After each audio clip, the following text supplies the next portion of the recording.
So you take the total business investment of the United States divided by the total number of workers in America, it's 28 grand. In Canada, it's 15 grand. The Canadian worker gets about 55 cents for every dollar of his American, and they're both measured in USD. In Vancouver, more money goes to bureaucrats than goes to the carpenters, electricians, and plumbers who build the place. And to add insult to injury, tradespeople who build homes can't afford to live in them. Why is it that we're still importing oil when we've got the world's third biggest supply? Why is it we can't export our natural gas? I think that was perhaps the single stupidest thing I ever heard a politician say. Your federal government spent $6,000 of your family's money going over their budget. They've squeezed the taxpayer out of every last dime, and they're still $62 billion short. It's worse than that because I suspect that the true picture is a lot more dismal than we know. Okay, so that's going to be dumped on you sometime in the next year. They get the party, I get the hangover. 8 years from now, what does it look like?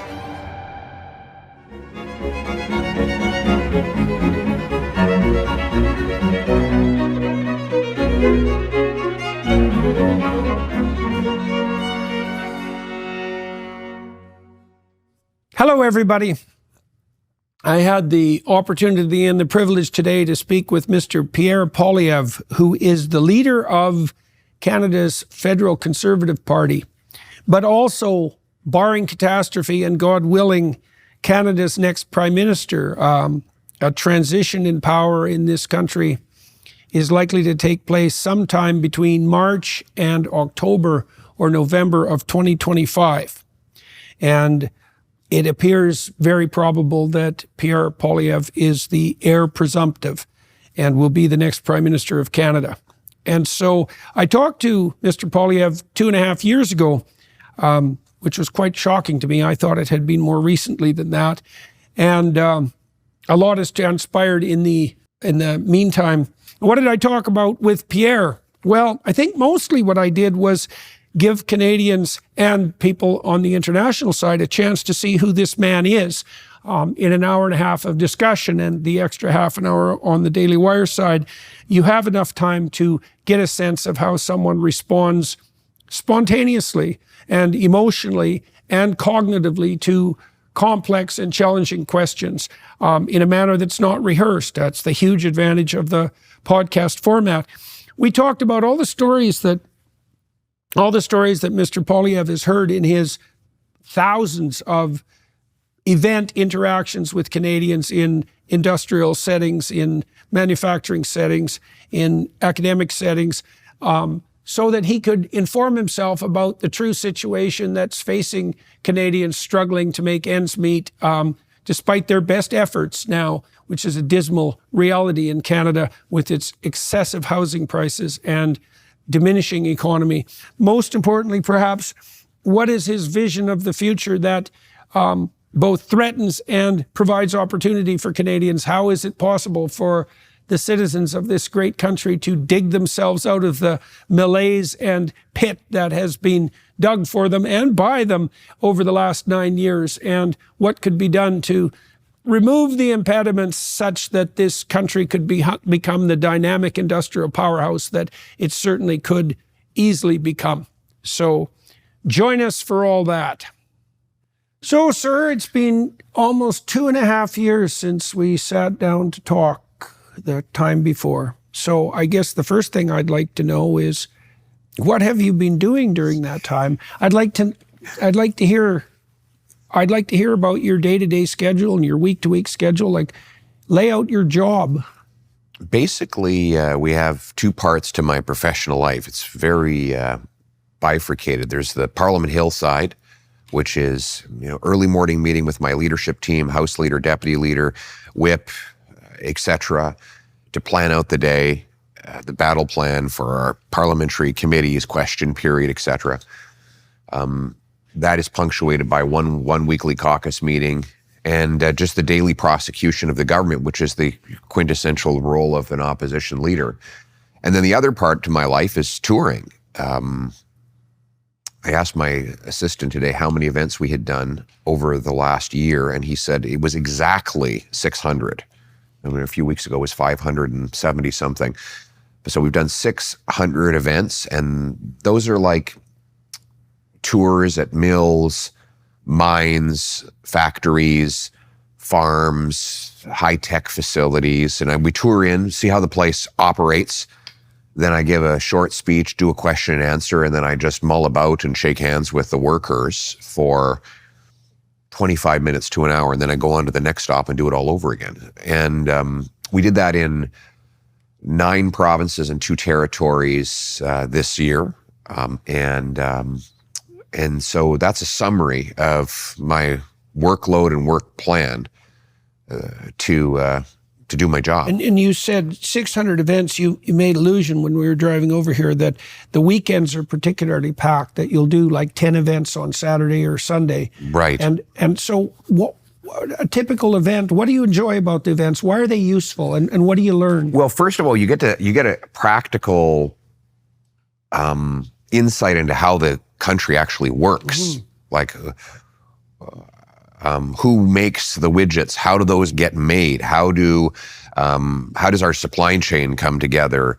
What skill sets do these incredible workers have? What background qualified them to be a licensed welder, or to run a CNC machine, or to be the CEO of a 300-person company that supplies parts into the American economy? And that practical insight, I think, is important if you want to lead a government and a national economy. So you learn a lot. Then I get to hear the stories of the people who work in these places and get their feedback on what they want, what their dreams and aspirations are. Yeah, I want to turn to that in some detail. Let me ask you about the parliamentary side too, because I think it'd be useful for people to know how you prepare for what you do in Parliament.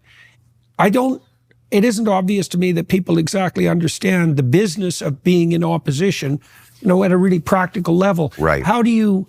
What do you see as your major function? I know you're there to push back against the government and to question and criticize, but it isn't obvious how you go about preparing for that, or how you decide what issues you're going to focus on, and how you distribute the responsibilities among your caucus and your broader team. So, there's a lot of discretion. You make up your mind when you wake up in the morning. You read the news. You see, I have a team that gives me a full briefing of all the published news from the mainstream media, all the news from the independent and ethnic media, all a download of the entire social media landscape. And then I respond to that by saying, well, I think these are we have roughly 25 questions we can ask. And I'll say, well, I want 10 on inflation, and 3 on violent crime, and 4 on whatever the subject happens to be in the day. And I want this committee to focus on this today, and that committee to focus on that today. And then our teams go out and we do it. And I've been very blessed because my caucus is extremely talented and they don't need a lot of direction. But we've been acting in unison, and I think that's why our message is pumping out so clearly to people. It's not a cacophony of sound, it's a clear drumbeat. And that's why people are hearing and appreciating our message. So you feel that your party is well organized at the moment? Extremely well organized. Okay, so what's your evidence for that? Well, by every measure, by every statistical measure, we're stronger than any political party has been in, well, maybe in my lifetime, objectively speaking. Memberships, fundraising, poll numbers.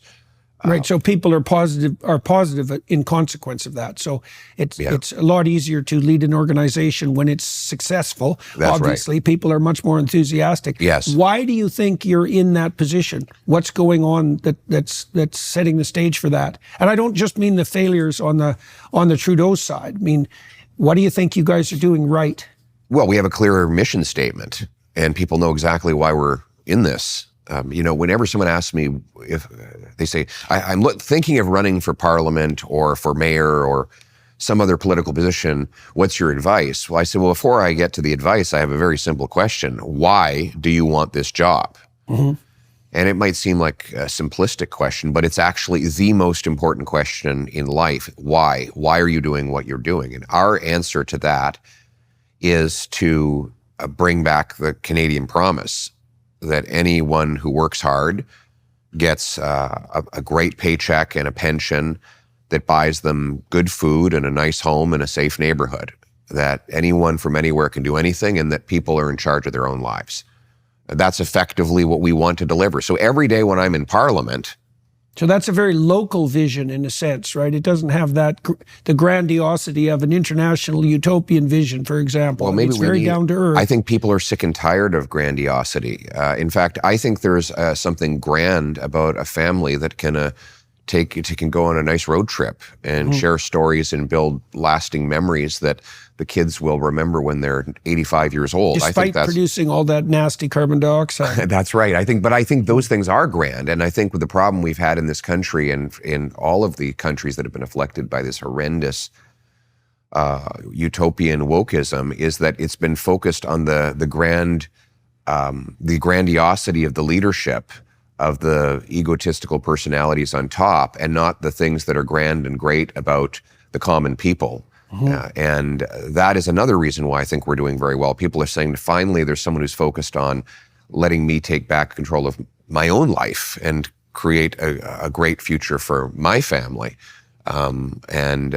So that is, to answer your question, one of the reasons why we've had such incredible success over the last 2 years. In the beginning was the Word. Christ is a master at using short, mysterious stories. They change the listener who takes them seriously. My experience with the biblical text is that they're inexhaustible sources of wisdom. If I find something in them that is an obstacle, it's because there's something in me that has yet to be transformed. I just don't get it. The person that you do not think could ever be virtuous, oh, let me show you. This is the person who is fulfilling the law and the prophets. But seek first his kingdom and his righteousness, and all these things shall be added to you as well. I don't believe in that promise. I'll just be honest at this point. That has not been part of my experience. This parable I've been trying to understand forever. While we were talking and while we were sitting there, then it hit me. I saw it. Name me one ideology that has supplanted Christianity that has done good for humanity. This Jew is very frightened of a post-Christian society. He was the God-man, the model, the example of what we ought to become and what we can become. It's okay. It's safe for you and all of your doubts and apprehensions to open up and to let these stories in. He is the temple. He is the Torah. He is the covenant. He is prophecy fulfilled. If you're doing this and it isn't also the love of wisdom, it's also an attempt at wisdom without love. In both ways, you're going radically wrong. Power of love. It sounds so cliche when you say 60s, eh? I don't want to be in a Hallmark card, I tell you. We've got our work cut out for us, gentlemen. This is one peculiar time and one peculiar text, and I sure hope we're up to the task.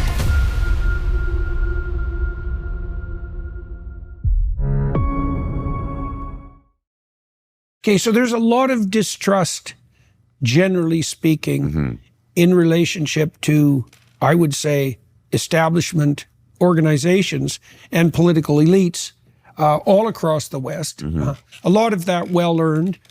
Why should Canadians believe that the vision that you just laid out is something that you hold personally dear and not merely what would you say, a set of carefully calculated campaign slogans? Well, I look back at everything I've done for my entire political career to the time I was a teenager. You know, some people even dug up my old university essays, and I've been saying precisely the same thing the entire time. You know, when I was 20, I wrote an essay as Prime Minister I would, and the title was Building Canada on Freedom. And the entire piece was about making the government small and maximizing personal freedom. So that's basically what I'm doing now. So you have consistency well, there were going things, for you. when I launched my leadership race, I literally had the same language in my leadership launch speech that I had put in that essay 22 or 23 years earlier. And when I was part of the Harper government, we basically fought for and did the same things then that I'm proposing to do now. So as much as you can be assured of anything any political leader says, I've got evidence to back it up. Okay, so one of the things that's been very distressing to observe, I would say, and I'm going to use the UK as an example. I mean, the UK had 14 straight years of Conservative government. Yeah. And, as far as I'm concerned, thank God for that, because it could have been Labour. But having said that, they fell 100% prey to the blandishments of the net zero types and brought forward really a catastrophic energy policy. And the UK is suffering dreadfully for that. And their immigration policy, Keir Starmer apologized for it, which was something remarkable to behold, and so did Kemi Badenoch, who now runs the Conservatives in the UK. Now, the reason I'm bringing them up as an example is because, well, they were a Conservative government, and they certainly didn't govern by anything approximating Conservative principles. And so how do you feel about the probability that if the Conservatives in Canada take power, that they'll be enticed into this global utopian delusion that seems to have enveloped so many leaders, kind of regardless of their political stripe? What do you think, if anything, can inoculate you or has inoculated you against that? I know better. Well, elaborate. What do you mean? I'm not going to do that. And it will be hard, because the temptation will be, this is the mistake that conservative parties around the world have made countless times. They think, well, anybody who's got a conservative mindset is already voting for me, so I can go off and chase the ideas of my political opponents, and then everyone will love me, because I'll have the Conservatives due to the fact that I have the name Conservative, and then I'll have all these other people because I've embraced their contrary direction. And in the short term, it works, because you manage to have all of these people under, and all of the different political ideologies captured in one tent. But the problem happens when the policies are a disaster. And then people wake up and go, oh my God, my taxes are now up, the inflation is out of control, the deficit is spiraling, there's crime on the streets. So does the temptation exist to try and take on the political policies of the socialists in the short term? Sure, but it's one that I will fiercely resist, because I know that by the fourth year of my mandate, people would be enraged because their lives would be even worse. So it will be tough, though. It's going to be a trade-off. See the temptation. I think many leaders fall prey to the temptation to shine on the international stage, right? I can't remember who it was in the UK. I believe it was the previous Labour Party leader who said that decisions in Westminster were essentially irrelevant because all the important things were happening internationally, right? And so if people are involved in status climbing and they hit the national pinnacle, there's the international world to, what would you say, to dominate or to impress. And that's, I think that the power of that temptation, or even of that peer pressure, can't be underestimated.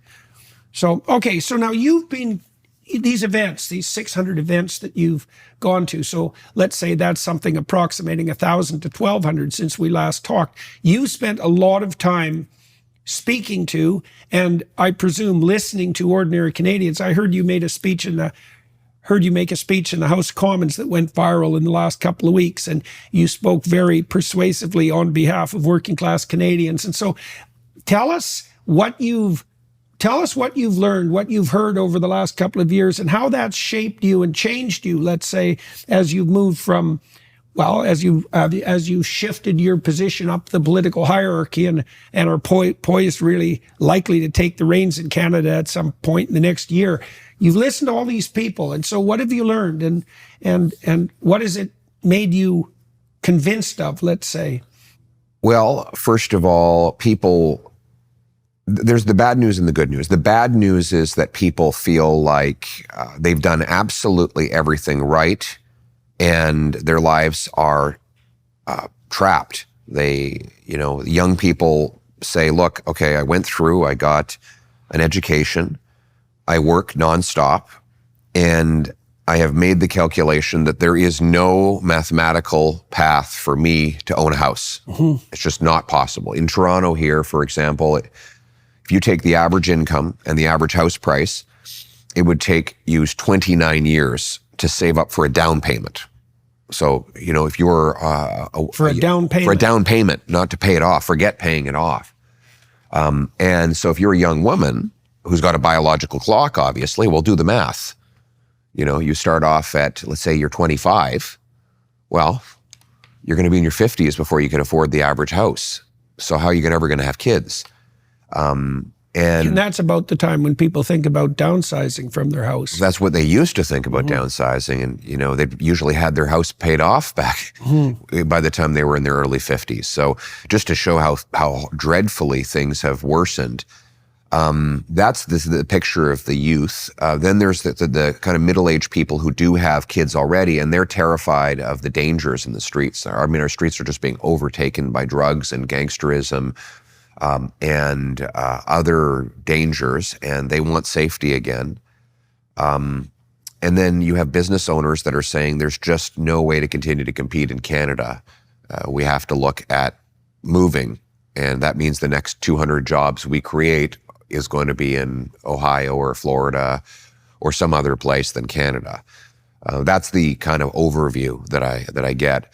The good news, though, is that people do now have some hope. They think that things can be turned around, and they have clearly and correctly diagnosed the problem, which is entirely political. There is no physical, geographic reason why Canada should struggle to supply people with great opportunities of home ownership and family formation. In fact, we should be the richest country in the world. And people increasingly know that, and they know that if we make the right, albeit difficult, political decisions, that they will once again be able to do as their parents did, which is to say, get a house, start a family, live in a safe neighborhood, raise their kids with good traditional values. That's another thing I'm finding, is that a lot of people are really getting back to those values that we were told were unfashionable. They want, young people today, they want to have families. Well, there's been a real conservative swing, especially among young men. Well, no wonder, because they've been demonized for 30 straight years for every aspect of their masculinity, from their play preferences to their proclivity to destroy the planet with their ambition. And so there's definitely an opportunity there, and clearly your political party and you are capitalizing on that you have the support from young people increasingly right across Canada. We are winning among youth. In fact, the youth were the first to come on board with me. My rallies were overwhelmingly populated with youth, which is not normal for conservatives. Right. And the reason is because in your youth, of course, you as you write it, young people want to have the adventure of their lives. They want to go into the wilderness and earn a living and bring it home and do raise kids and have a purpose that's bigger than just short-termism. And I think, 20 years ago, the socialists would go to university campuses and say, vote for us and we'll let you be a kid forever. We'll give you free stuff, and you'll never have to get a job. And that was very temporarily popular across the Western world. But then young people woke up and found out this was not a utopia, it was a total dystopia, and that all the things that they really valued and wanted for their lives were impossible when they were being borne down upon by this massive state. They've learned that help is the sunny side of control. And so now young people are, and I love this is great news. Our young people are saying, I want to start a business. I want to invent something. I want to create things. I want to become a tradesman. And then when I get good enough at that, I want to hire 5 other tradesmen. And by the time I retire, I want to have 300 employees. And then I want to give that company to my kids. These are the stories that I hear when I go out and about in Canada. And the great news is we can have all those things. That's the optimistic message that I have for people. But we've got a limitless supply of resources here. We're like a cornucopia. The third biggest supply of oil, 5th biggest supply of natural gas, biggest supply of uranium, 5th biggest supply of lithium. We've got not 1, not 2, not 3, but 4 coasts to tide water. Right. We live next to the biggest military and economic superpower the world has ever seen. We have a highly educated population and the best system of government in the history of the world, the parliamentary system. Not the best government, but the best system of government. So all these massive advantages. We just need to unleash that potential. Right. So the unhappiness that you're seeing among young people seems to me to be a consequence of the mismatch between the opportunity they see right in front of them and their frustration at the fact that that opportunity can't be capitalized on, even if they're contributing their fair share. And they're definitely doing their part. Like they really are. You know, it's always been a habit of older people to say, you know, oh, the youth these days. When I look at the young people today, all they do is work. I am astonished when I meet young university students how much they work outside of their studies just to scrape by. How many hours of labor they do as waitresses or in another service job so that they can pay their bills. Way more than when I was a student, 25 years ago. When I was a kid in Alberta, I could work in the summer, and I didn't work on the rig, so I didn't have one of the high-paying jobs. I had a more, what would you say, a job that was secondarily associated with the resource economy. I could make enough money in the summer, in 2 months, 4 months, to pay for the tuition and my entire year's rent. Of course. Right. And now these kids are working 20, 30 hours a week in addition to a full course load. And they look exhausted. When I meet young people today, they are exhausted. They have bags under their eyes, and all they do is work. And the worst part about it is not that they're working all the time. It's that they don't see a light at the end of the tunnel. Are you tired of feeling sluggish, run down, or just not your best self? Take control of your health and vitality today with Balance of Nature. With Balance of Nature, there's never been a more convenient dietary supplement to ensure you get a wide variety of fruits and vegetables every day. Balance of Nature takes fruits and vegetables, they freeze dry them, turn them into a powder, and then they put them into a capsule. The capsules are completely void of additives, fillers, extracts, synthetics, pesticides, or added sugar. The only thing in Balance of Nature fruit and veggie capsules are fruits and veggies. Right now, you can order with promo code Jordan to get 35% off your first order, plus get a free bottle of fiber and spice. Experience Balance of Nature for yourself today. Go to balanceofnature.com and use promo code Jordan for 35% off your first order as a preferred customer, plus get a free bottle of fiber and spice. That's balanceofnature.com, promo code Jordan for 35% off your first preferred order, plus a free bottle of fiber and spice. Well, that's a genuine breakdown of the social contract, right? Because the deal, like you said, the deal was supposed to be, if you do things right, you'll be rewarded. Yes. Right? And that's the intergenerational compact, essentially. Yes. And there isn't anything that defines hopelessness more clearly than seeing that if you do all the right things, the pathway is paved to failure. Right. So that's so demoralizing. And, what's even worse about that is that the people who are most demoralized by that are precisely the people who would be most productive and hardworking. Because the ones that are sponging along, they don't give a damn anyways, right? They're not losing any glorious future, and they're not sacrificing for it anyways. But it's really not good when your economy is set up to punish people who are entrepreneurial and hardworking. And that's what it does right now. Okay, so let's delve into that a little bit. So I've been tracking economic statistics in relationship to Canada and sort of left me open-mouthed in amazement at our dismal condition. So from what I've been able to understand, the richest people per capita in terms of GDP per person, gross domestic product per person, so that's total productivity, is Ontario. And Ontario inhabitants are now poorer per capita than inhabitants of Mississippi, and that's the poorest American state. So the inhabitants of Canada's richest province are poorer than the inhabitants of the United States' poorest state, and that's actually occurred primarily in the last 10 years. Yes. And because we were basically at parity before that. Yes. And had historically been not quite as rich as the Americans, with some, blips above them, but pretty much tracking them one-to-one. Yeah. And now it's 60%, something like that. And that's not all the bad news, because it's 60% in terms of absolute wealth, and a real estate market that's twice as expensive approximately on average. Yeah. Right. So now it's really bad. It's really incredible. Like 10 years ago, the New York Times wrote an article, welcome to Canada, we're home of the world's most affluent middle class.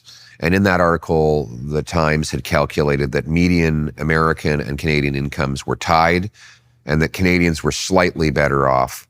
Now, part of that was because of the 08-09 financial crisis hit them harder than it hit us. But still, now per capita GDP in the States is $22,000 higher than in Canada, measured in USD. So that's about almost 30,000 measured in. Right. So that's a whole other income, essentially. Yes. That's a whole other part-time income. Exactly. Yeah.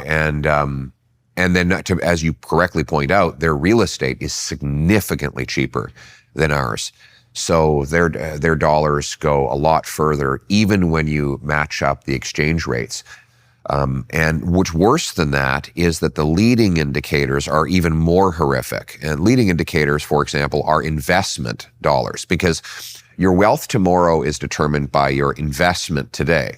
So if your employer, for example, is buying lots of new tools and technology, you're going to be able to crank out more widgets. So you crank out those widgets, then you can ultimately make more income down the road.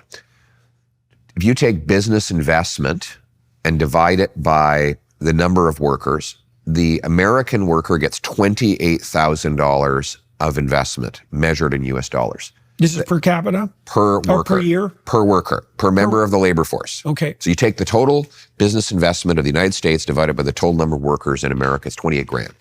In Canada, it's 15 grand. So the Canadian worker gets about 55 cents for every dollar of his American, and they're both measured in USD. So how is the Canadian worker? That's investment in future productivity? That's investment in machines, in technology, in warehouses, factories. I see. Any capital investment that businesses make divided by the number of workers, that's the measurement. So now that means they're getting better technology, better new machines, better tools than our workers, and they will be able to crank out even greater wages for their people than we will, unless we catch up with that. Our productivity is another major problem. Right now, and that's productivity sounds complicated. It's actually extremely simple. You just take the GDP and you divide it by the hours worked in the country. So American GDP is $80. So for every hour an American worker works, on average, he or she produces $80 of GDP. In Canada, it's 50.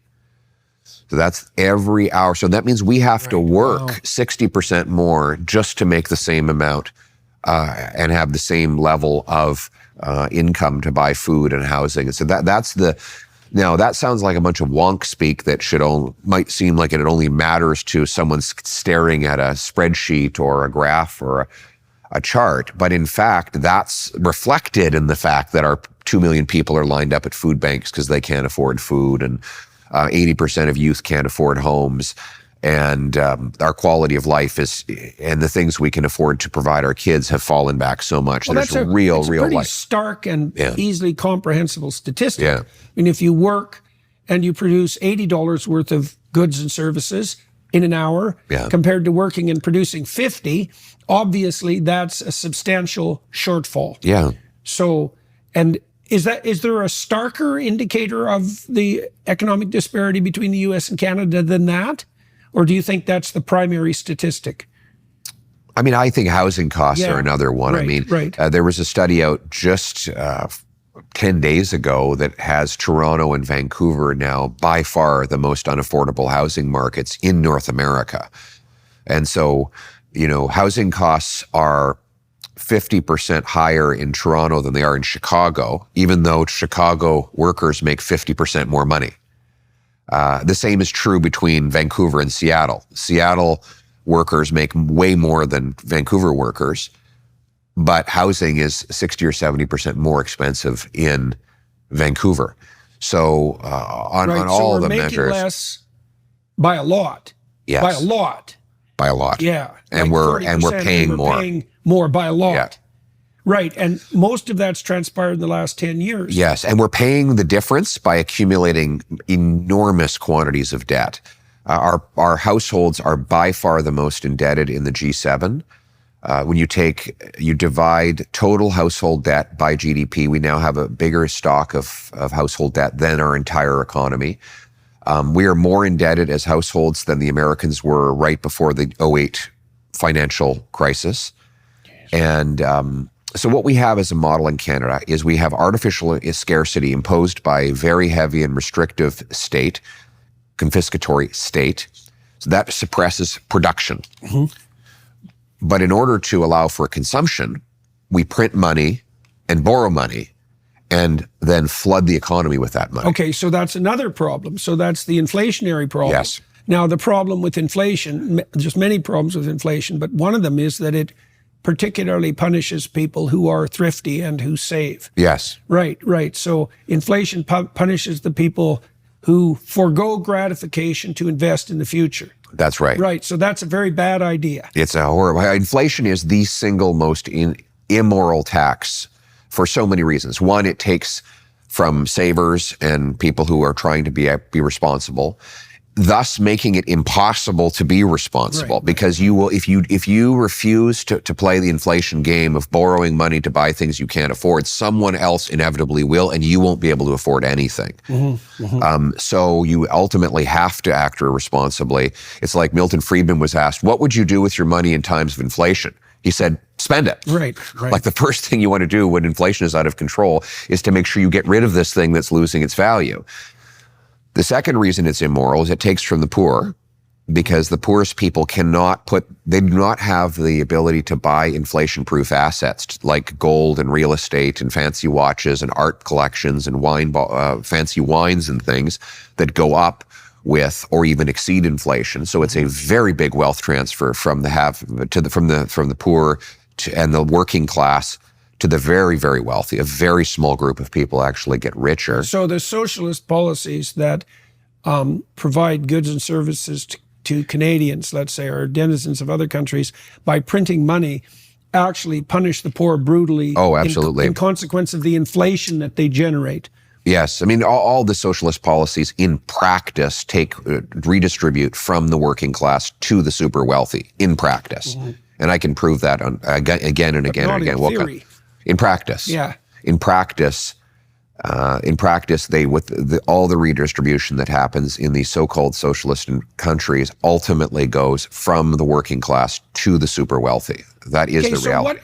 But just one last thing on inflation. The final reason why it's so immoral is nobody votes on it. The basic principle of our parliamentary system is the government can't tax what Parliament has not voted. The people no taxation without representation, right? But no one ever votes to have the money printing happen. And so the inflation is adopted secretly, and you blame the grocer because groceries are more expensive, or your local gas station because gas is more, or your realtor because when in fact it was actually the government that bid up all of those things with money printing, and you didn't even know about it. So it is silent. It's a silent thief that takes from the poor and gives to the richest people, and it destroys the working class.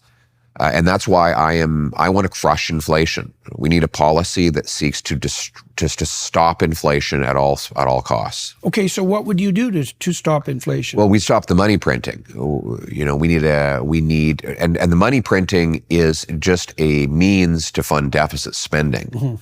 Governments borrow to define the deficit, for people. So basically the deficit is the difference between what the government spends and what it brings in. It's usually calculated on a yearly basis. That's deficit. right. Yeah. And the debt? Well, the debt is just the accumulation of the deficits. Right. So the deficit right now is $62 billion. And I thought it had a ceiling of 41 billion, right. Wasn't that a ceiling? Yeah. Guess not, eh? I guess not. Look, there are very real present-day consequences for that. Deficits increase the money supply. Central banks effectively facilitate that increase in the money supply, and that causes inflation. And it's why I have a buddy whose family moved here from Italy back in 1973. His father worked paving roads, and his mother made sandwiches in a senior's home. They were able to pay off their home 10 minutes from Parliament Hill in 7 years. Right.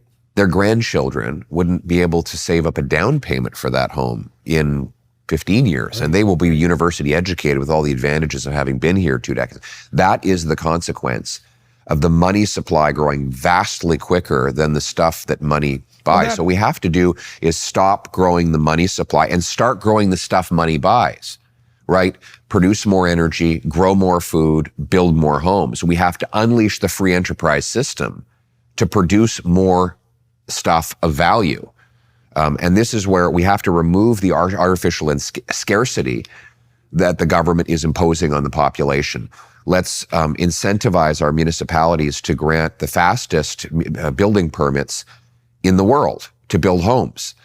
And you have a plan for that in principle? Yes. I mean, I'm going to say to the municipal governments, they either speed up permits, cut development charges, and free up land, or they will lose their federal infrastructure money.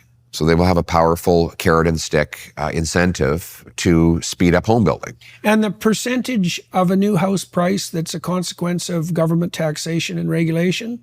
Well, in Vancouver, it's 60%. 60%. Now, does that include the land and the house? Yes, that includes everything. So I'll tell you how they calculate it. CD Howe took the cost of compared the cost of building a home to the cost of buying a home. Yeah. And he said, what's the gap between those two things? So they added up land, labor, profit for the developer, materials, and they compared that to the sale price. And they found the gap was $1.2 million.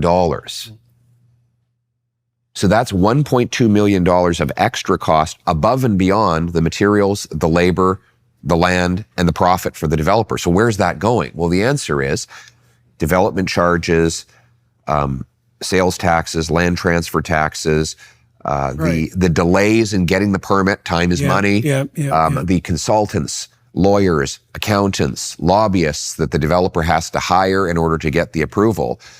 So in other words, we're spending twice, in Vancouver, we spend twice as much on bureaucrats than we do on all other things combined to build a home. More money goes to bureaucrats than goes to the carpenters, electricians, and plumbers who build the place. And to add insult to injury, those tradespeople who build homes can't afford to live in them. Right. I mean, it is, so what we need to do is slash the bureaucracy. And I'm going to say to the mayors, you're not getting federal infrastructure money until you slash your development charges, speed up your permits. I'm going to take the federal GST off new homes under a certain limit and encourage the provinces to do the same. But we've got so much land. Like we should have the most affordable housing in the world. It should be dirt cheap because we have the most dirt. We just need to get the government out of the way. The same goes for our resource sector. I mean, why is it that we're still importing oil when we've got the world's third biggest supply? Why is it we can't export our natural gas overseas? You mean like to Germany and Japan, even when they ask? Exactly. And are offering multi-decade contracts at distressed prices because they're so desperate for energy, right? And we can't make a business case for that, famously.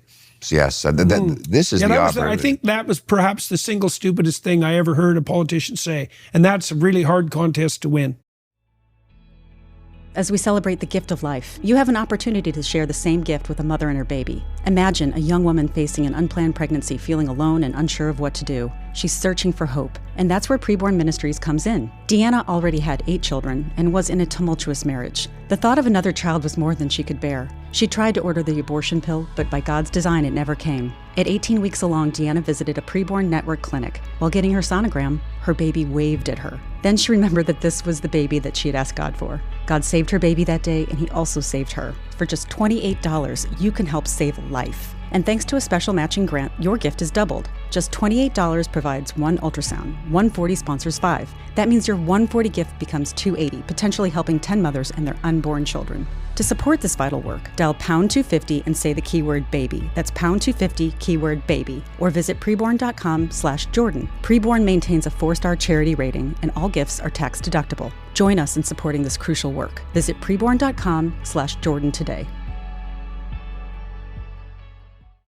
Well, you look at the price of natural gas is 3 to 5 times higher in both Europe and Asia than it is in North America, which means there's a hell of a lot of profit to arbitrage in getting our product over there. In the last the last 10 years, the Americans have added, I think, 6 liquefaction plants. The Qataris have massively increased their production. Canada has not completed a single new liquefaction facility. There's one that's supposed to come online soon in Kitimat that was approved by the Harper government. It's only now coming online. The Germans actually built an import terminal in 194 days from concept to completion. We've had direct formal requests for our natural gas from Japan, Greece, Germany, France, and I'm probably missing some others. We have the 5th biggest supply. We have cold weather, which makes it much cheaper to liquefy gas. It takes 11 days to ship to Asia from BC. It takes 20 days from the US Gulf Coast. So it's basically half the shipping time. And you figured out a way to monetize cold weather. Yes, exactly. It's a very difficult thing to do. Exactly, yeah. Which also will help with data centers. Data centers, which we're going to need data centers for AI and blockchain and countless other things that we have the energy for. It takes tremendous amount of energy to power these data centers. Apparently, a Chat GPT inquiry is 10 times more energy intensive than a Google inquiry.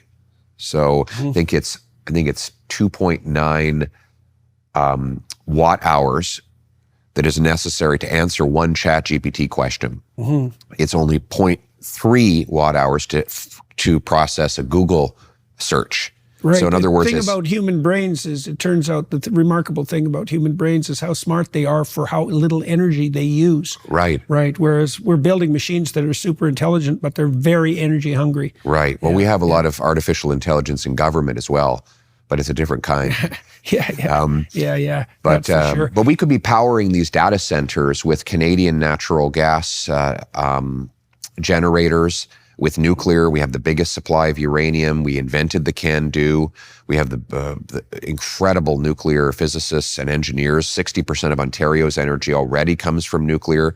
So we could be powering these facilities, and they're just beasts that are going to gobble up electricity. Yeah, the tech companies are absolutely desperate for it. Right. I mean, Facebook, I understand they're looking at building their own nuclear plant to power. Yeah, and Microsoft revitalized 3 Mile Island.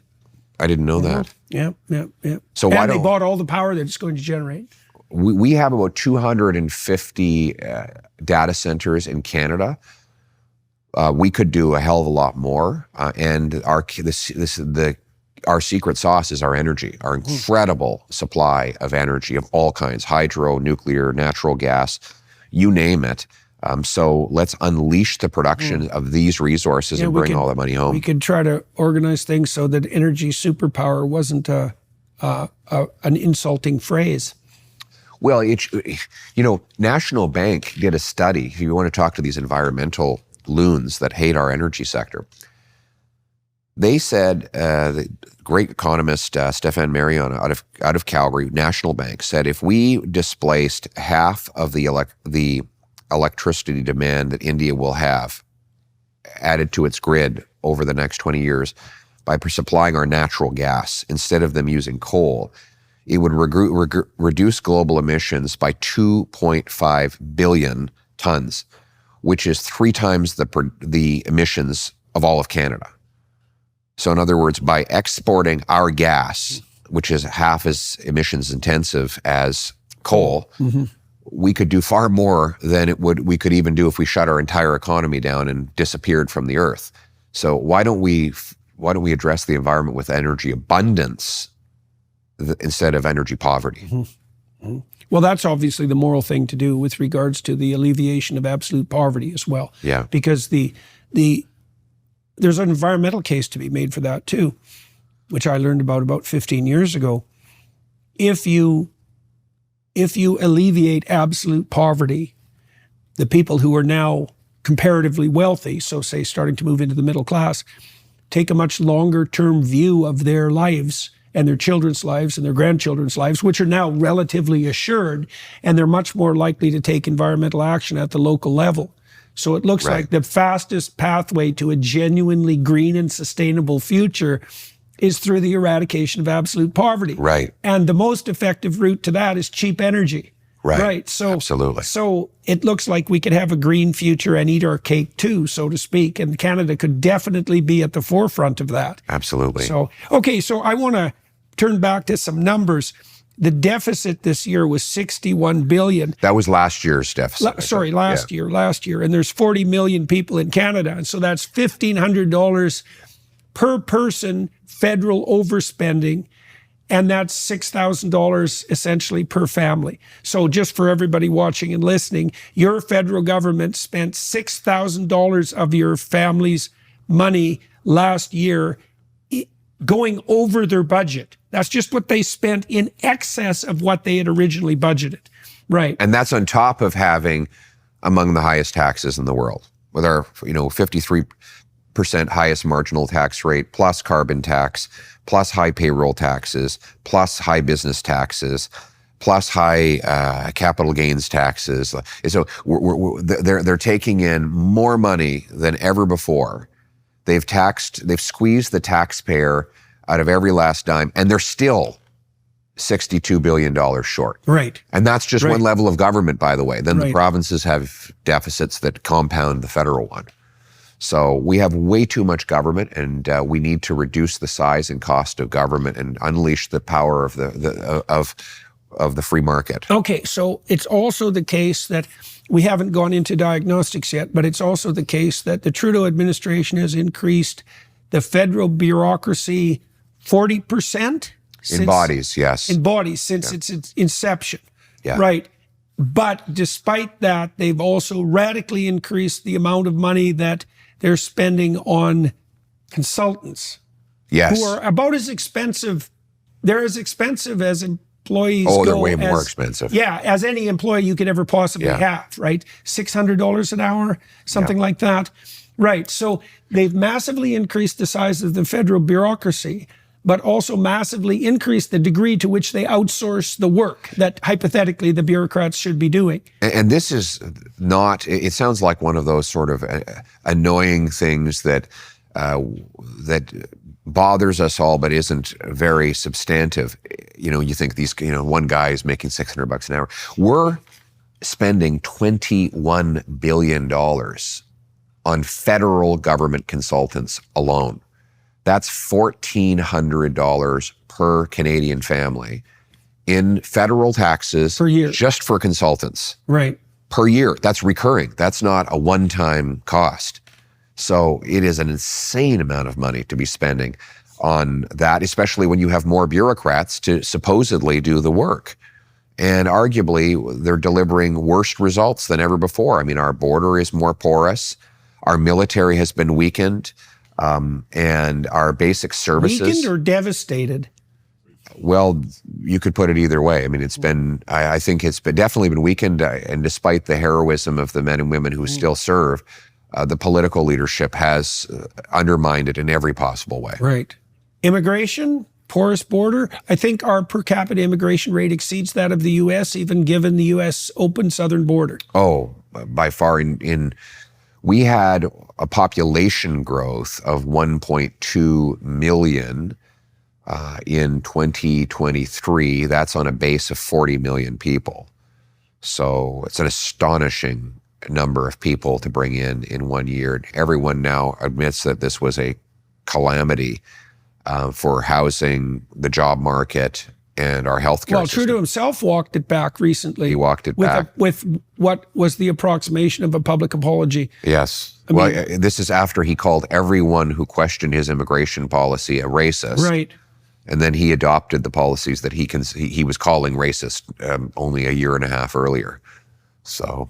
Okay, so that's a lot of, I just talked to Terry Glavin, a Canadian journalist this week too, and he did about a 5-dimensional analysis of the trouble that Canada was in. It was blackly comic in some ways, because we realized at the end of the conversation, or near the end of it, that we hadn't even discussed the ever-present threat of the Quebec separatists. And I was thinking, oh my God, like Canada's in a pretty dismal state when the threat of Quebec separatism is number 6 on the list of threats to the integrity of the country. Yes. Right. So, okay. So now No, this is... yeah, that's making a comeback too. God. Yeah, I know. I mean, I know. the PQ is now leading in the polls in Quebec after they had been completely obliterated in the Harper era. Separatism was completely dead in Quebec, and now it's making a resurgence. And ironically, more out of desperation than anything else. well, I mean, it's interesting that the leader of the PQ has actually been making economic arguments in favor of separate. They used to always try to avoid that because most Quebecers would say, well, clearly we'd be worse off economically if we left. But because Trudeau has been such, and Freeland and the entire Liberal gang in Ottawa has been such a colossal disaster for our national economy, the separatists are now able to make the argument that they would be better off separating from that calamity. Now, I intend that was the plan all along. Maybe I intend to reverse that argument by making our economy strong again. But it really is astonishing to see how badly things have changed in every respect. Okay, so this has really transpired in large part over the 9 to 10 year period that Trudeau has been governing. And so when you are trying to put your finger on what went so wrong, so calamitously wrong, what do you think the major contributors were? I mean, there's a lot of hydras whose heads we're encountering at the moment, and I imagine it's relatively difficult to trace a causal pathway, but what did we do wrong as a country? Well, I mean, it doesn't, what I'm about to say is not a shock to anyone. We have a prime minister who is dedicated to a extremely radical ideology. It is just a rehashed socialism that has been discredited again and again and again throughout the ages. And his basically authoritarian socialism has guided him throughout his entire prime ministership. He believes in a state that controls every aspect of your life, your money, your speech, your thought. Controls the economic, all of the industries of the country. Every time that has been tried, it is a complete disaster. So there's no mystery involved. It is the same old disastrous outcome that results from the same old disastrous policies. Right, that have demonstrated themselves as disastrous continuously throughout the 20th century. Exactly. Okay, so one of the things that I think is particularly striking, I saw Stephen Guilbeault, who's probably the minister in Trudeau's cabinet who's most fervently he describes himself as a socialist. Economy. Well, this is the thing. Yeah. So he described himself as a socialist. And so for all you international people listening, Canada has always had a socialist party, and that's the New Democratic Party, the NDP, which is currently run by Jagmeet Singh, who's propping up Trudeau, all his protestations to the contrary. And Canadians have always been, about 20% of Canadians have stably supported the socialists, the NDP in Canada. And that's been true since about 1962 or something, when they first popped up as a federal party. Now, the Liberals, and that's Trudeau's party, have been a centrist party, historically speaking, and they were the home of the classic Liberals, all things considered. And they like to steal good ideas from the left and from the right and chart Canada's course down the middle. The thing about Trudeau's Liberals is they're not Liberals, is they're far left socialists. And they came to power in the guise of Liberals, and that meant that they're bloody. Their government was fraudulent, technically speaking, from the beginning, because Guilbeault, for example, obviously should have been a member of the NDP and not the classic traditional Canadian Liberals. But he didn't care, because he knew that had he run for the Socialists, he would have ended up with 20% of the vote, because that's what they always do, and never had any clear pathway to power. Exactly. And so Trudeau brought a bunch of people in who were so radically left that they left the NDP in the dust, essentially. And they've been running the country on false pretenses for 9 years. And if you ally that with the fact that Trudeau is clearly, he clearly has narcissistic personality characteristics and runs the country, I think, as a testament to his own grandeur. It's something like that. And one of your caucus members recently stood up in the House and I think listed something approximating 60 scandals. I mean, I've been scandalized by that because my observation, I've been watching the Canadian political landscape for, 5 decades, and the Trudeau government has skated through at least a half a dozen scandals that under normal circumstances would have provoked an honorable government to resign. And then that doesn't count the other 54. Yeah. And so at the moment, Trudeau's grip on authority is very shaky. His deputy prime minister resigned last week in a cloud of catastrophic, surreal manipulation.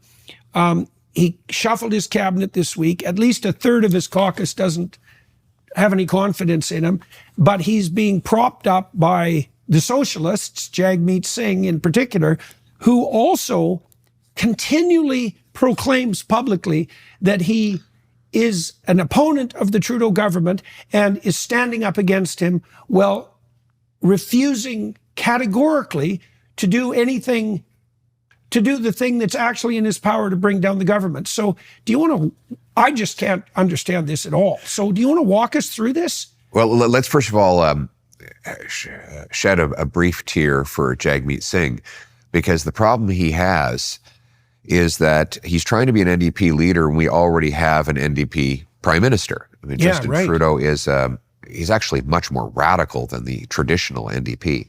As the NDP themselves admit, the previous leaders of the NDP. Yes, he attacked the NDP Trudeau attacked the NDP for being too conservative. Yeah. But because he had the comfortable blanket of the Liberal Party, which governed for most of the last century, people didn't realize what kind of radical they were dealing with. Yeah. The second problem Jagmeet Singh has is that all of his political ideology is implemented now. So, and we're seeing it. Like, people look around and say, okay, this is what it looks like. The utopia the NDP has been spinning in the corner of Parliament. They told us everything was going to be free and wonderful and just, and there would be racial equity. There would be there would be unicorns and butterflies and rainbows, and this would be the utopia. Well, now that all of their policy agenda, all of their agenda is implemented, and people look around and it's a hellscape. Mm-hmm. We have 1,400 homeless encampments in Ontario, 35 in Halifax. We have hate crimes are up 253% in the last 9 years. The military is decimated. Wages are dropping. Like, it's the list goes on. And so Jagmeet Singh is trying to disown that ideology, even though that it belongs to him. And he's trying to unsuccessfully to convince people that he's somehow different than that, when in fact Trudeau has only been doing what Singh would have done in his place. And so it is a classic for socialists. What they try to do is change their names and move on and try to have everyone forget their past. And when I say that socialists changed their names, I mean, they were communists, and then they became socialist, and then they became social democrats, and then they stole the word liberal, and then they ruined that word, so they changed their name to progressives, and then they changed their name to woke, and now they claim they don't want to be called woke anymore. Because socialists always try to disown the things they've done because it's manifestly disastrous, and that is what Singh is trying to do, while simultaneously keeping Trudeau's government going. He voted just a couple of weeks ago against a non-confidence motion that I put forward, which contained Singh's own criticisms of Trudeau in Singh's own words. So he voted against his own words to keep Trudeau in power. But I will remind people. How do you account for that from a motivational perspective? I mean, the scuttlebutt in the Canadian press is that Singh is propping up the government for personal reasons, say, regarding his pension. Now, you're making a much more political case. But what I can't understand how he can reconcile himself to himself, because what he does is so at odds with what he says that it couldn't be more different. Like, if he allied him, the other thing I can't figure out, maybe you can shed some light on this, is like, when Singh agreed to act as Trudeau's support, why the hell didn't he negotiate a cabinet seat? I mean, why didn't he make it into a formal coalition? I know that's not a traditional Canadian move, but it could happen. And so he sold his soul to Trudeau fundamentally, decimated his own party, and gained nothing in return, including what he could have gained had he bargained properly. That's how it looks to me. And what do you think about that? I mean, he's not a very good negotiator, that's for sure. Yeah. And what you're seeing is all of these egomaniacs in both the NDP and what we now call the Liberal Party are turning on each other because they all want to disown their collective record. All of them want to say, "Oh, I wasn't part of this," and whether it's the outgoing finance minister Freeland or Mark Carney, who's been writing the financial plan behind the scenes, or Jagmeet Singh. They're all trying to say, I wasn't there, I wasn't part of it, I'm something completely different than what you see. That is just an illustration of how much of a disaster their agenda has been. And I think that's why we're doing so well, and we're going to defeat them, and Canadians will give me a mandate to take the country in a completely opposite direction. Okay, so what do you see on the horizon in the upcoming year? I want to talk about two things. What you think is going to unfold, well, even in January, I mean, once Parliament reconvenes, and what you expect from Trudeau in terms of his political action, then what you expect as the Liberal Party tries to reformulate itself. Like, I can't imagine a scenario, not really, where Trudeau leads the Liberals into the next election. That seems to me highly improbable. It wouldn't surprise me if he has to be removed kicking and screaming, so to speak. But I'd like to hear your thoughts on what are Canadians to expect in the upcoming months.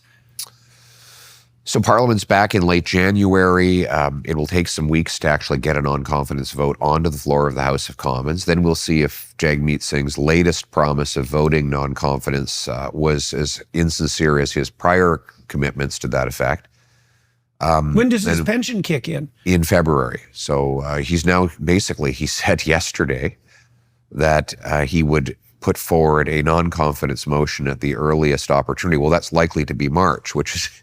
Oh, that's convenient. Okay, right so that problem's off.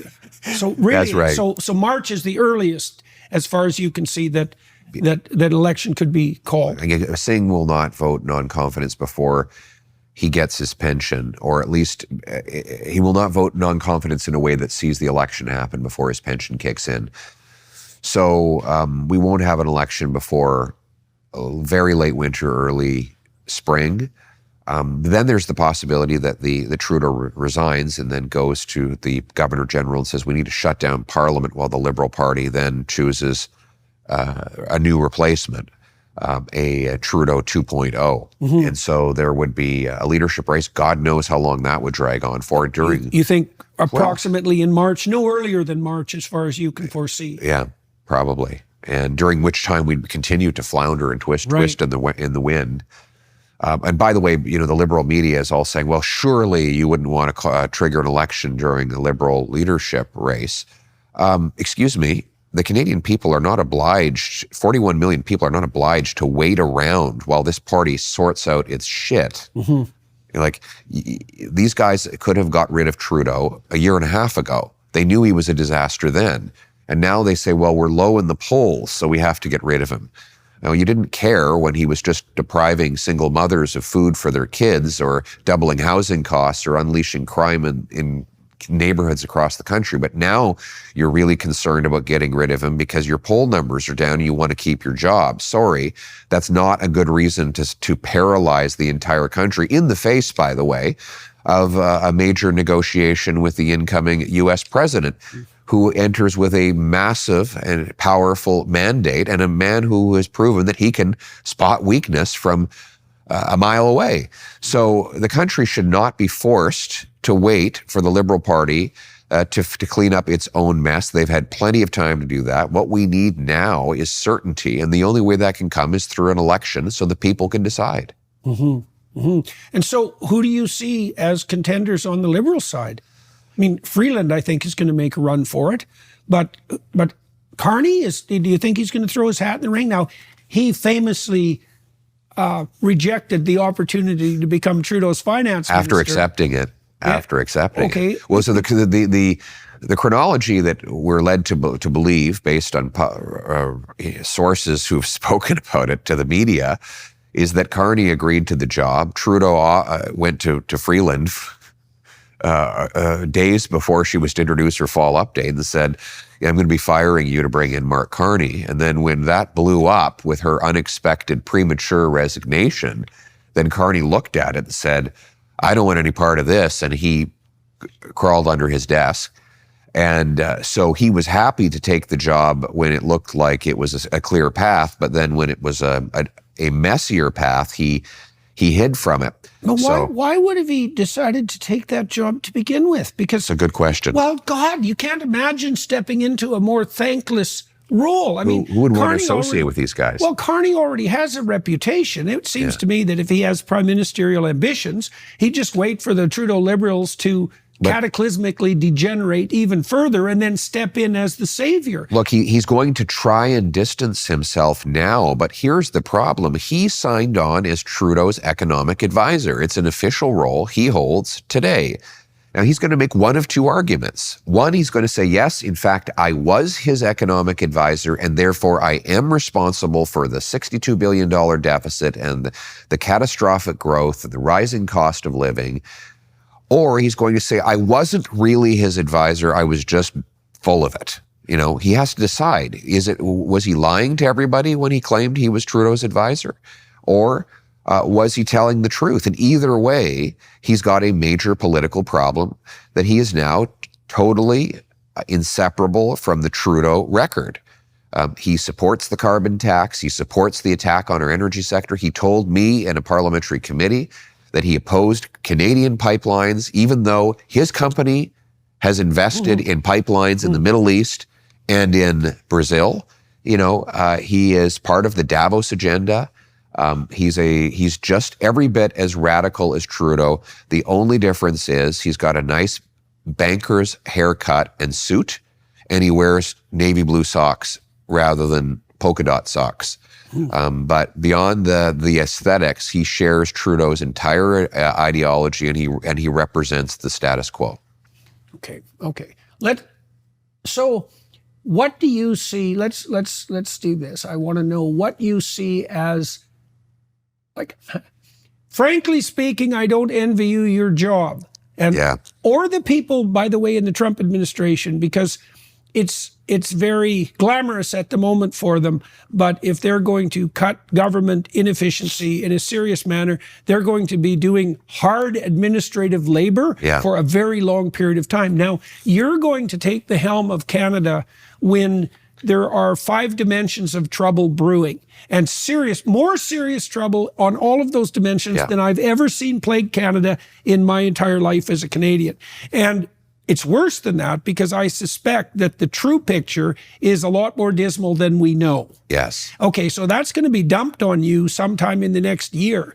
And so how are you going to deal with that? Like, how are you going to deal with the fact that the easiest thing to do for Canadians and for the remnants of the legacy media will be to wait until the Trudeau government collapses completely, dumps the economic mess on your shoulders, and then 2 months later proclaim that it's your fault. Right. Well, and it will be your responsibility at that point. And so, they get the party, I get the hangover.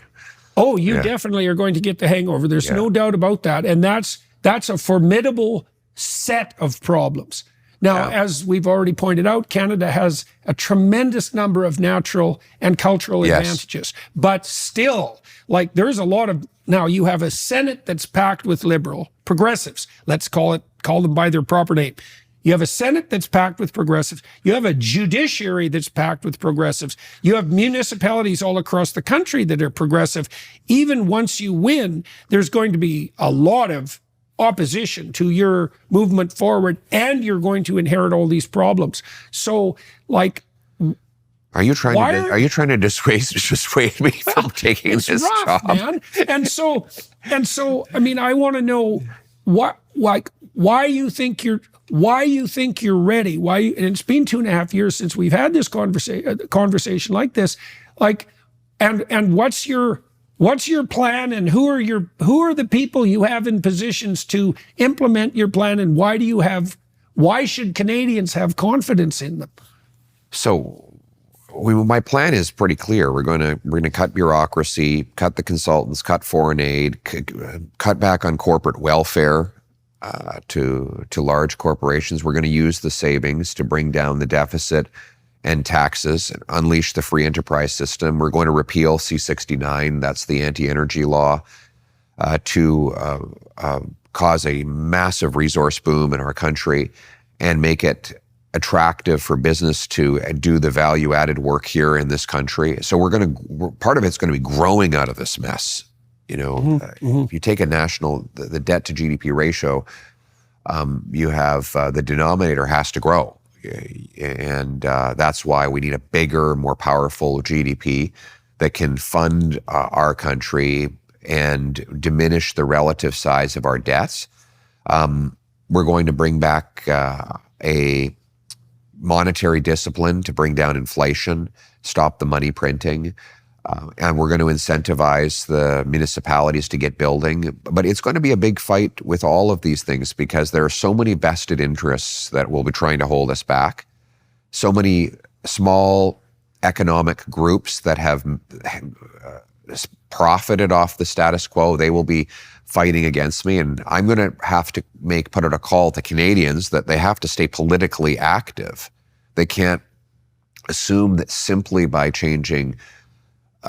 voting in an election that everything is going to, all the problems are going to reverse instantaneously. I will need people to put pressure on the Senate to adopt my economic reforms. I will need people to put pressure on their mayors and local councillors to get out of the way and let us build homes. I will need businesses to actually do their part. I mean, our corporate Canada is so completely incompetent when it comes to politics. They're going to have to start to fight for the policies that are good for their workers more aggressively. And I've said that to them. They need to fire their incompetent lobbyists and actually go to the people and make the arguments for the reforms that I'm talking about. And are the businesses that you're talking to, these are larger businesses, I presume, do they understand your concerns? Are they on board with your suggestions? They're starting to understand because they know that what they have been doing hasn't worked. Well, the energy companies have been towing the green line, which seems to me to be a very bad strategy. They're idiots. They're complete idiots. The big five oil companies in Canada have idiot lobbyists. They have brilliant workers, incredible workers, but idiot lobbyists. And they've been trying to suck up for the last 10 years and did nothing to support the right policies in the prior years. So that's going to have to change. The developers are going to have to inform people in the cities why housing costs so much. You know, how is it possible that Olivia Chow can raise development charges by 30% and nobody in Toronto knows about it? Well, it's because the builders have not made it known. And so the builders take the blame when the housing costs go up. I mean, sorry, you have to actually, politics is a participation sport, not a spectator sport. So our business community is going to have to step up and make the argument for these changes, or I will come up against a lot of political barriers. So I guess my message to everyone is, God willing, I will triumph in the election, but the people who want the changes that I'm talking about are going to have to stay politically active to push them through and over the finish line. So one of the remarkable things that transpired on the American front, and rather precipitously in the last 3 months of the election, was that a remarkable team of people aggregated themselves around Trump. And that was heartening because each of those people had their own track record of stellar accomplishment, but it also helped decrease people's concern about Trump as a individualistic autocrat, let's say. Now, you're very well known in Canada, I would say, and increasingly internationally. I'd say that's less true of your team. And so could you tell us, can you point to some people who will be key in your administration and highlight their I'd like to know what you think their strengths are. So let's walk through the core elements of your team. And also, I'd like to hear a little bit about where you think you guys still need to learn and might need further development. Well, listen, I'll go through some of the names. For example, we've got Andrew Scheer, who was the party leader a few years ago, but he actually did a good job as party leader and learned a lot in that process. He was the Speaker of the House, and that's important in a House leader. He knows the rules of the game, because a lot of the stuff that gets done or doesn't get done is the result of procedural maneuvers. So you need someone who understands procedure, and he understands it better than anyone. That's why I think our House strategy has been so successful. One of my former leadership rivals, Dr. Leslie Lewis, is our shadow minister of infrastructure, and she's doing a great job in talking about how we can rebuild the infrastructure of the country. I think we've got newcomers like Jamil Javani, who was recently elected in an overwhelming mandate in Durham. And Melissa Lanceman, our deputy leader, extremely well liked in Toronto, very well known across the country. She's been a terrific communicator, very smart. So these are very good people, and we're of course recruiting a whole army of candidates who are not yet elected in our non-held ridings that will help me not just win the election, but govern if, God willing, we do. Who do you have on the energy side, federally? Well, we're kind of lucky in that respect that we have a huge Western caucus, right? We dominate in Alberta and Saskatchewan. So, there's very few MPs in our Prairie caucus that don't understand energy, because they all grew up with it, as you recall from your time as an Albertan.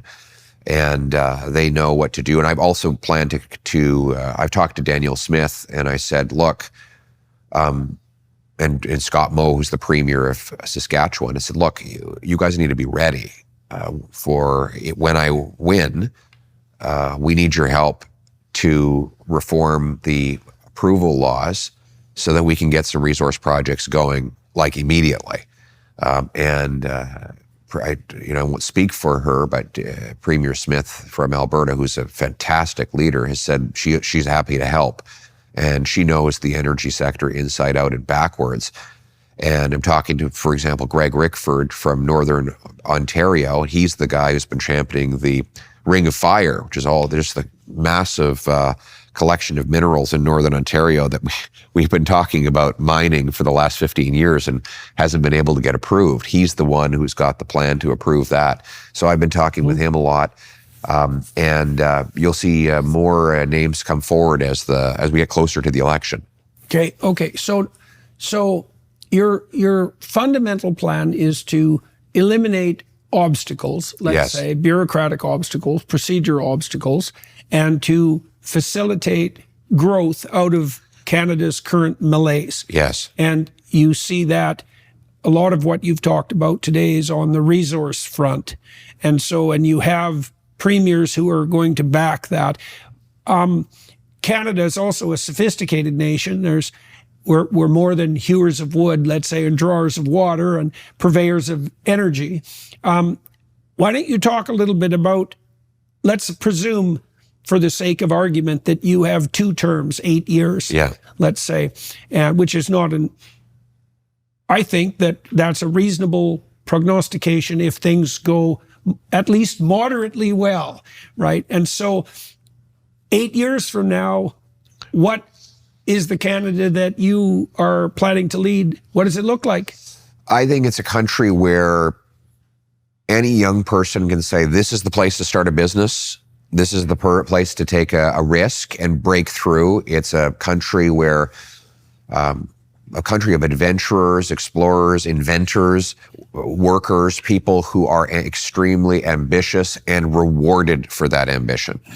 It's a place where not only do we graduate brilliant engineers in Kitchener-Waterloo, where we do, some of the best in the world, but they say, hell no, I'm not leaving Canada. This is the place to be. This is where The best tech company is hiring the next 700 people.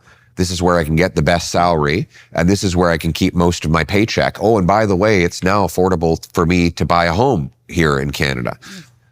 It's a place where... So that's the best rejoinder to the Americans, I would say. Yes. Fundamentally, you know, for Canadians who are concerned about undue American influence on Canada, the best possible rejoinder would be to make Canada a place so welcome to entrepreneurs that the U.S. would pale in comparison. That's a tall order because the Americans are deeply entrepreneurial and have a very business-friendly society, right? Like yes. At every level, right? They reward entrepreneurial activity.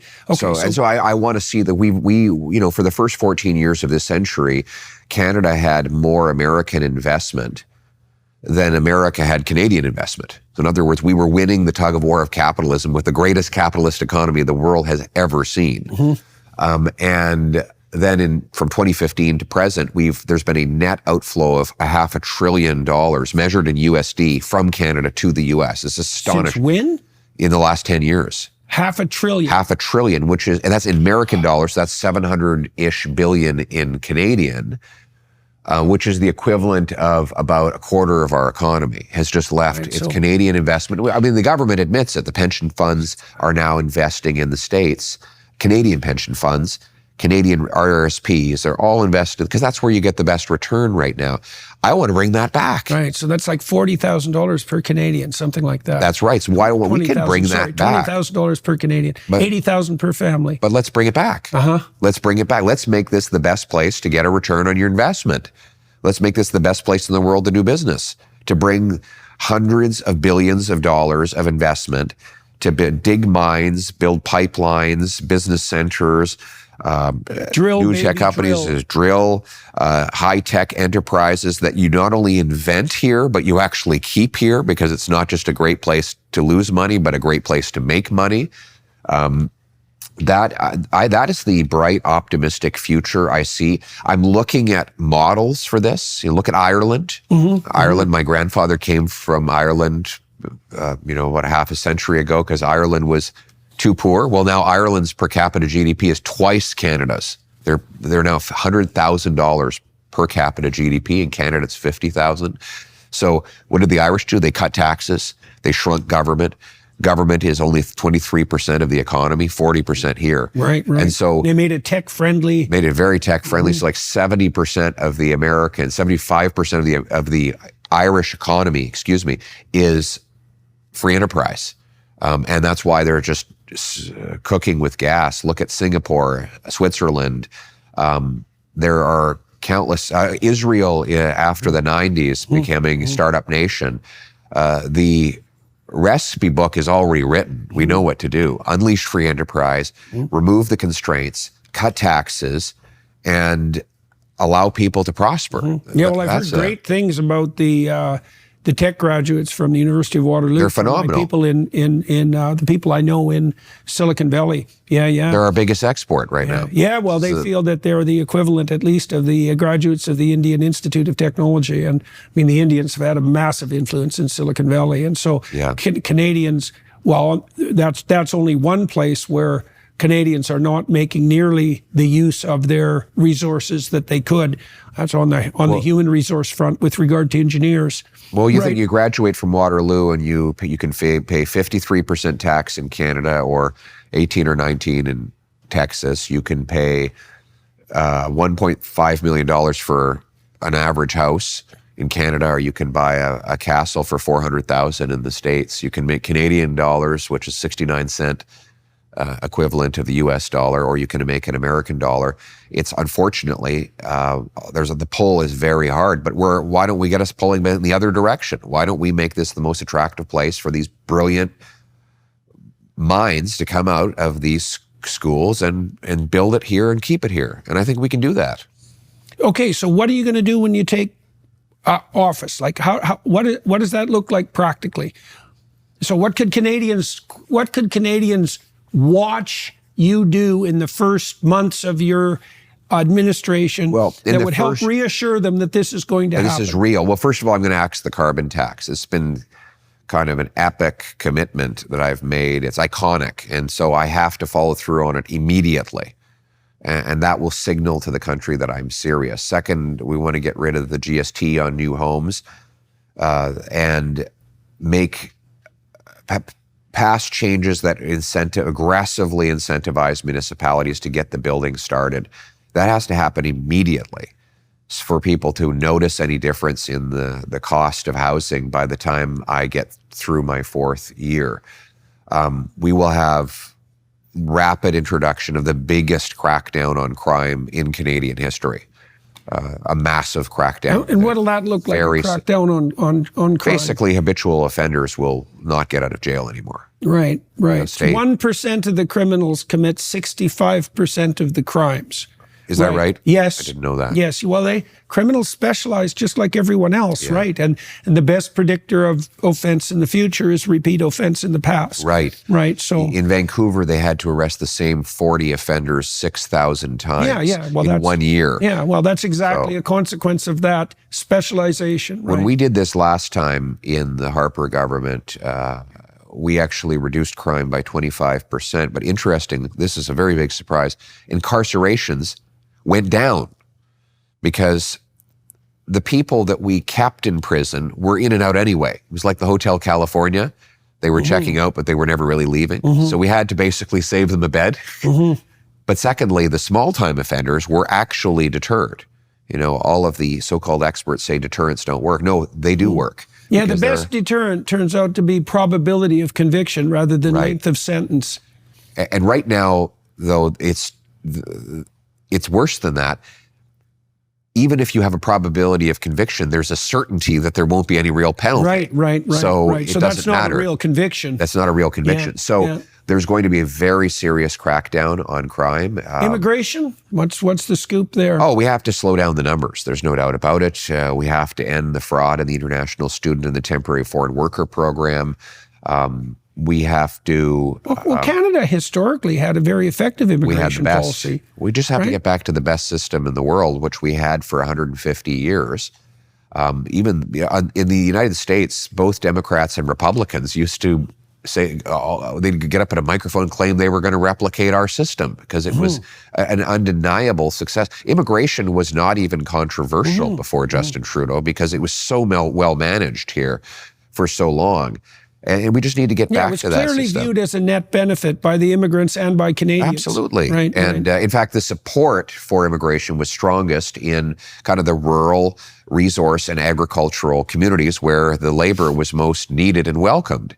And people integrated, they arrived here, and while we said to people, look, bring your traditions and culture and your stories, but leave the problems at the door.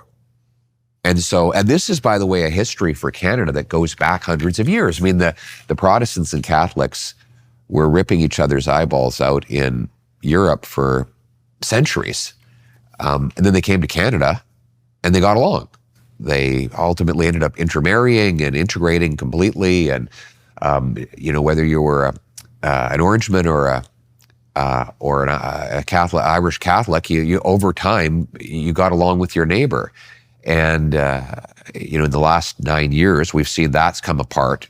The foreign conflicts are now spilling onto our streets. I want to put an end to that. I want to say, look, we're not interested in the world's ethno-cultural conflicts. We welcome people. Shadow side of multiculturalism. We welcome the people who come from places that have been afflicted by war, as long as they leave the war behind. And frankly, most people come here to get away from those things. So by getting back to a common sense of values and identity and reminding people that when they get here, they are Canadian first, Canada first.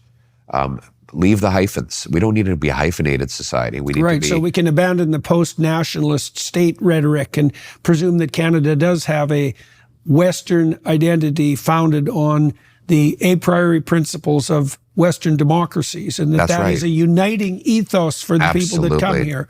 And that we owe a debt of gratitude to the giants who came before us, who fought in wars, who laid down a parliamentary democracy, and who left us behind this incredible inheritance. Yeah, I mean, we're going to be grateful again, and we're going to inculcate the values of gratitude for our incredible history.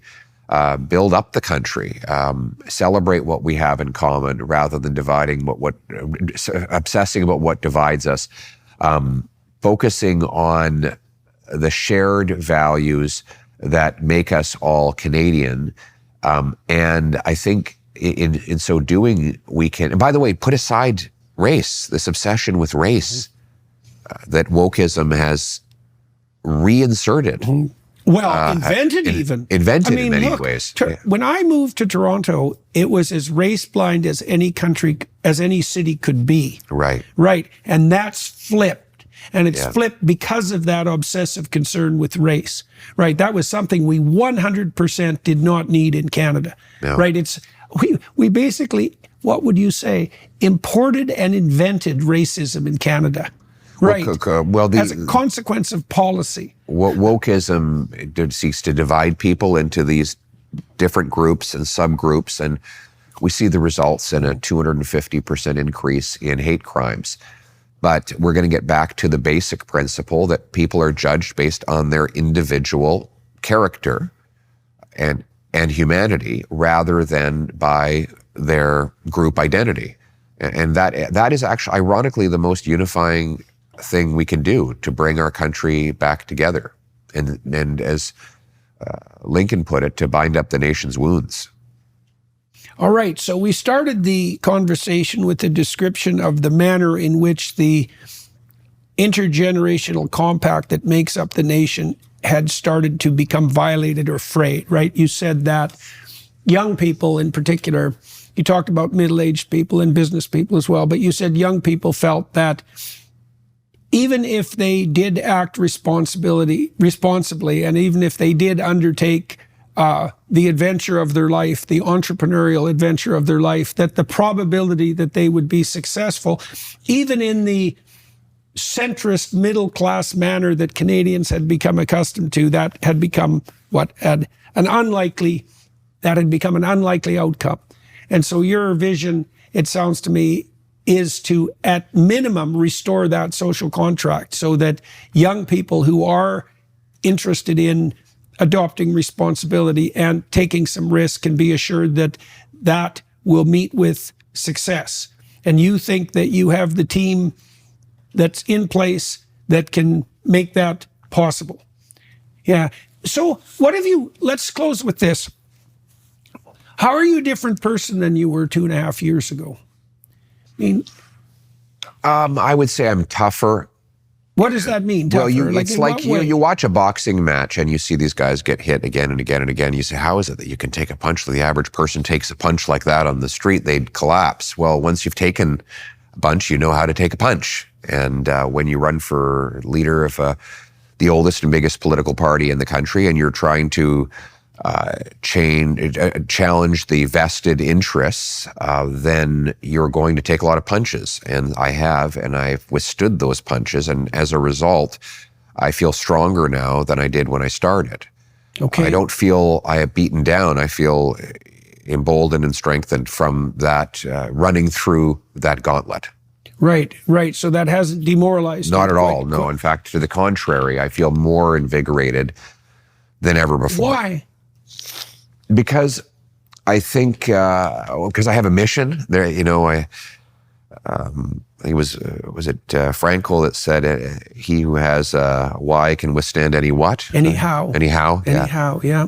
And I have a why. I know why I'm doing this, and I want to get this done for the country, and I want to leave behind the opportunity for every other Canadian, the chance I had as a kid. And I know it's personal for me. I don't come from a privileged or wealthy background. I was adopted by school teachers, grew up in a normal suburban neighborhood. We didn't always have money, but I was able to get here. Mm-hmm. And my wife's the same story. You know, she came here with nothing and she's had a great life. Her family's had a great life. I love that about this country. And the idea that I could restore that as my life's work for other people, to me, that is exhilarating. That excites me. If that could be the only thing I do with my career, that would be an incredibly rewarding outcome. Right. All right. Well, thank you, sir. It's very good to talk to you. Hopefully it won't be 2.5 years before we speak again. No, we should do it more often. Yeah, well, it's a very good forum for apprising people of your plans and your progress. Also, I, on behalf of all Canadians, want to thank you for your immense courage and the personal political and non-political price that you have paid for standing up for your convictions and defending freedom of speech, because I know you have paid a very big price for that. But you have never bent, you have never backed down, you've had a spine of steel, and there are countless other people who will have the freedom to express themselves because you paid the price for them. So thank you. Well, thank you, sir. It's been a privilege, far more than a price, definitely, and it continues to be that way. All right, so for everybody watching and listening, I'm going to talk to Mr. Poilievre for another half an hour on the Daily Wire side, as you know, and I think probably what we'll do there is drill down a little bit on Canada-U.S. relations. The DW audience is very American-oriented, and so that seems to be perfectly appropriate, and it's something that we didn't cover in any great detail on this side of the conversation, and it seems particularly apropos given that Trump has been making jokes about Trudeau being the governor of the 51st state and has also threatened to put 25% tariffs on Canada, which I think is more of a ploy than a genuine threat, but it's definitely something that needs to be discussed. And so we'll talk about the trials for Canada of having the Americans as their southern neighbor, but also the immense opportunities that go along with that. So, well, we occupy the same continent, so it'd probably be best if we got along, swimmingly. So that's what we'll discuss on the Daily Wire side. So be more than welcome to join us there.